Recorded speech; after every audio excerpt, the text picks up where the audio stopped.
গায়ে হলুদের অনুষ্ঠান রক্ত দিয়ে করতে দেখে হার্ষের গা গুলিয়ে ওঠে। স্নেহাও এসব দেখে অনেক ভয় পাচ্ছিল। হঠাৎ করেই স্নেহার বোনেরা বলে ওঠে, কী ব্যাপার স্নেহা, তুই এত ভয় পাচ্ছিস কেন? আয় আমাদের কাছে, তোকেও হলুদ লাগিয়ে দিই। স্নেহা তখন ভয়ে চিৎকার করে বলতে থাকে, একদম আমার কাছে আসবে না। দরজার আড়াল থেকে এসব দেখে হার্ষের স্নেহার জন্য অনেক খারাপ লাগতে থাকে। আর হার্ষ ভাবতে থাকে, বেচারি স্নেহা, হার্ষের মতো সেও এই ভুতুরে বিয়ে বাড়িতে ফেসে আছে। এরপর হার্ষ যেই না সেখান থেকে যেতে নেবে, অমনি সে তার সামনে একটি বুড়ি মহিলার আত্মাকে দেখতে পায়। আত্মাটিকে দেখে হার্ষ অনেক বেশি ভয় পেয়ে যায়। হঠাৎ করেই সেই মহিলাটি হার্ষের গলা চেপে ধরে, কিন্তু কিছুক্ষণ পরেই সেই আত্মাটি গায়েব হয়ে যায়।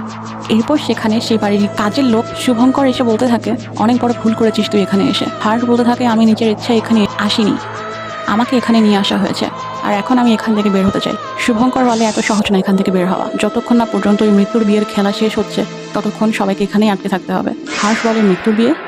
শুভঙ্কর বলে, হ্যাঁ, মৃত্যুর